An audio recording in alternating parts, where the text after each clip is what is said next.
Namanya Ihsan. Ihsan adalah anak sekolah dasar yang nggak bisa baca, nggak bisa nulis, dan juga nakal. Nakalnya Ihsan bukan nakal mengganggu temannya. Jika dia merasa diganggu, dia akan lawan. Jadi nakalnya Ihsan ini nakal dalam hal positif. Memang badannya kecil, tapi dia berani menghadapi lawan yang lebih besar. Ihsan memiliki kakak yang bernama Johan.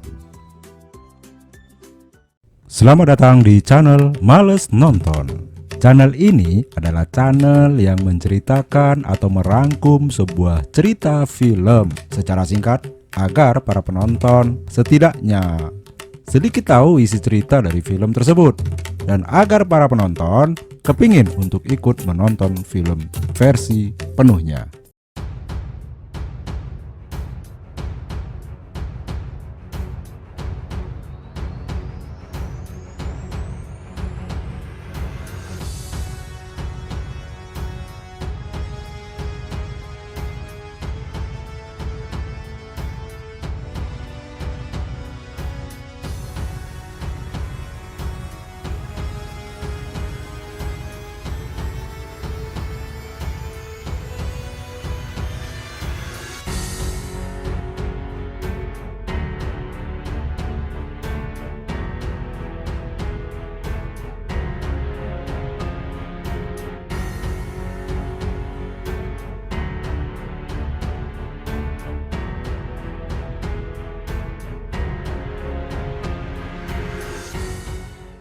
Suatu hari, Ihsan dihukum ibu guru berdiri di lorong.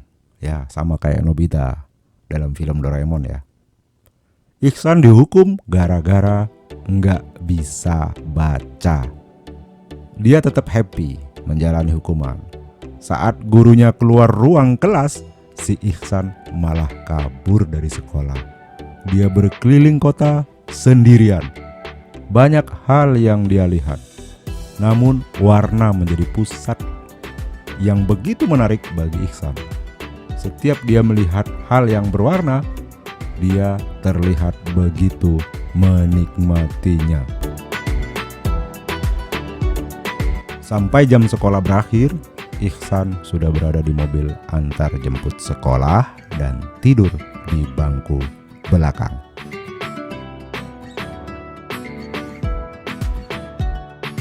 Lukis-melukis itu menjadi hal yang paling disukai Ihsan. Dia begitu tertarik dengan warna. Di banyak kesempatan, Ihsan bermain dengan warna. Namun, dalam hal tulis-menulis, baca-membaca, Ihsan sungguh mengecewakan banyak pihak. Ibunya, ayahnya, dan juga para gurunya. Sehingga dia dianggap anak yang bodoh, lemot, dan sebagainya. Kelakuan Ihsan kabur dari sekolah membuat murka ayahnya. Kebohongan Ihsan akhirnya diketahui ayahnya, sehingga ayah Ihsan menganggap Ihsan sudah tidak bisa dididik di lingkungan rumah. Ihsan harus dipindahkan ke sekolah asrama. Prinsip ayah Ihsan, jika anaknya nggak mampu bersaing dengan anak-anak lain, maka masa depan akan suram dan akan kesulitan dalam kehidupan di masa depan. Dengan berat hati, Ihsan harus ditinggal di asrama. Terlihat wajah Ihsan begitu ketakutan saat mobil ayahnya akan meninggalkan dia di asrama. Ihsan berdiri dengan ekspresi wajah takut dan sedih. Ibu Ihsan juga sangat sedih.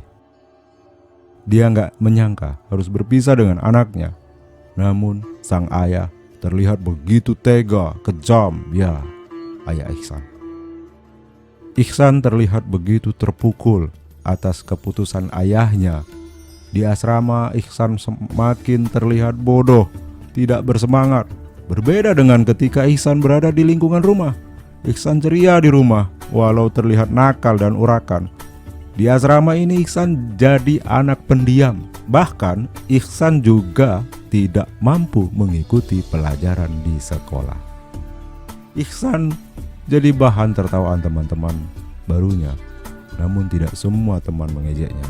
ada juga teman yang baik terhadapnya, terutama yang di sebelah tempat duduknya. Suatu hari, ayah dan ibu serta Yohan mengunjungi Ihsan di asrama. Ihsan tidak terlihat happy, walaupun Yohan, kakaknya si Ihsan ini, membawa hadiah alat lukis kesukaan Ihsan. Ihsan tidak menikmatinya. Malam itu mereka tidur di hotel. Terlihat Ihsan begitu merindukan pelukan ibunya. Ihsan tidur dalam pelukan ibunya. Amir Khan datang sebagai guru seni di sekolah asrama Ihsan. Ini awal yang baru dalam keseharian Ihsan di sekolah. Sebab nantinya guru baru ini akan menjadi malaikat bagi Ihsan. Pada saat pelajaran seni lukis, terlihat Ihsan tidak menggerakkan tangannya sama sekali. Berbeda dengan teman-teman Ihsan yang lain. Guru Amir mendekati Ihsan, namun dia tidak memarahi Ihsan. Berbeda dengan guru-guru yang lain yang terlalu mudah untuk marah terhadap Ihsan. Guru Amir hanya menyapa Ihsan dengan sapaan yang begitu bersahabat. Setelah membiarkan Ihsan beberapa saat dan ketika teman lainnya sudah pada mengerjakan lukisan, terlihat kertas gambar milik Ihsan masih kosong. Guru mulai terlihat heran. Ada apa denganmu, nak? Dari peristiwa inilah Guru Amir mulai lebih memperhatikan Ihsan. Dia yakin ada yang tidak beres terhadap Ihsan. Nampaknya keputusan ayah Ihsan untuk memindahkan Ihsan ke asrama meninggalkan luka yang mendalam bagi Ihsan.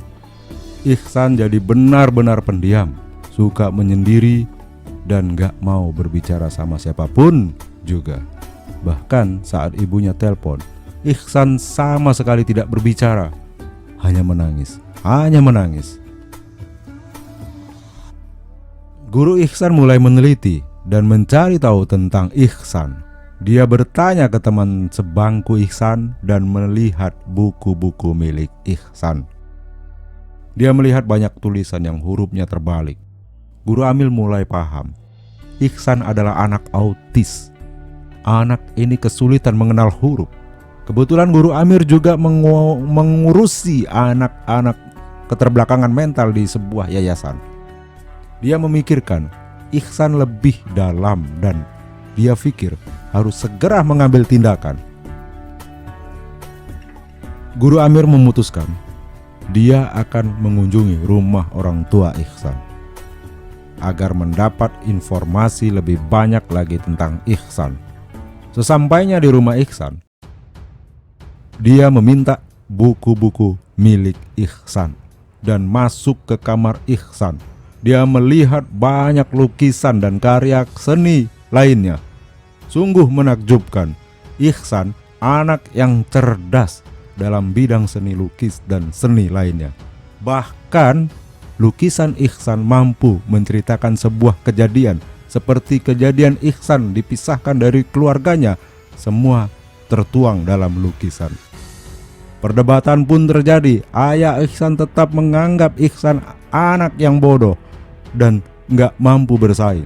Guru Amir sedikit marah kepada ayah Ihsan. Namun Guru Amir mencoba memberi penjelasan kepada ayah Ihsan tentang Ihsan dan apa yang menimpa Ihsan. Guru Amir memulai misinya. Dia akan membuat Ihsan bisa menulis dan bisa membaca. Dia memberi pengajaran kepada Ihsan dengan cara yang menyenangkan. Sampai suatu hari, Guru Amir mengajak semua murid untuk bermain di alam terbuka. Semua bebas membuat karya seni apa saja. Luar biasa. Ihsan membuat kapal dengan ranting pohon, pensil, dan karet. Kapal itu bergerak di air. Semua temannya menyaksikan kehebatan Ihsan. Guru Amir meminta izin kepada kepala sekolah untuk mengadakan kompetisi melukis di sekolah itu. Kompetisi ini dibuka untuk guru dan murid. Setelah mendapatkan penjelasan panjang lebar, kepala sekolah memberikan izin kepada Guru Amir. Selain itu, guru Amir juga mulai mengajari Ihsan membaca, menulis, mengenal huruf secara khusus kepada Ihsan. Sampai akhirnya Ihsan bisa. Ketika ayah Ihsan datang ke sekolah, secara tidak sengaja dia melihat Ihsan sedang membaca pengumuman di mading sekolah. Menangislah sang ayah melihat anaknya yang sudah bisa membaca. Perlombaan melukis pun dimulai. Pagi itu Ihsan bangun lebih awal. Dia sudah rapi lalu berangkat menuju sungai yang dekat dengan perbukitan. Saat peserta perlombaan lukis sudah berkumpul, Ihsan belum juga muncul. Bahkan saat semua sudah memulai, Ihsan juga belum muncul. Sampai-sampai guru Amir gelisah sebab perlombaan ini dibuat hanya untuk Ihsan. Guru Amir ingin menggali kemampuan Ihsan lebih jauh lagi. Telah menunggu penuh kegelisahan, akhirnya Ihsan muncul. Buru-buru guru Amir menyiapkan kertas gambar untuk Ihsan. Ihsan pun mengambilnya dan menjauh dari keramaian. Guru Amir pun mulai melukis. Begitu juga Ihsan mulai bermain dengan warna yang dulu dibawa Yohan sebagai hadiah untuknya. Setelah selesai dan waktunya habis, pengumuman pemenang pun akan diumumkan kepala sekolah. Kepala sekolah mulai berpidato dan kemudian memberikan pengumuman. Di sini para juri kesulitan menentukan pemenang sebab ada dua lukisan yang sama bagusnya. Namun karena lukisan bagus ini milik guru dan murid, maka diputuskan untuk memberikan kemenangan kepada murid. Ihsanlah pemenangnya. Semua orang terharu, terutama guru Amir. Momen ini sungguh mengharukan guys. Tak tahan membendung rasa bahagia, Ihsan berlari memeluk guru Amir. Pada saat pembagian rapot, orang tua Ihsan datang dan begitu terkejutnya mereka, semua orang memuji Ihsan. Semua guru kenal Ihsan dan memujinya. Bahkan rapot sekolah kali ini covernya adalah lukisan Ihsan. Ayah Ihsan begitu berterima kasih pada guru Amir. Dia memeluk guru Amir. Film pun selesai. Ihsan akan pulang ke rumah untuk berlibur sekolah. Semoga film ini ada hikmahnya guys untuk kita semua, agar menjadi contoh cara kita mengenal anak-anak kita. Jangan lupa like, comment, and subscribe. Sampai jumpa.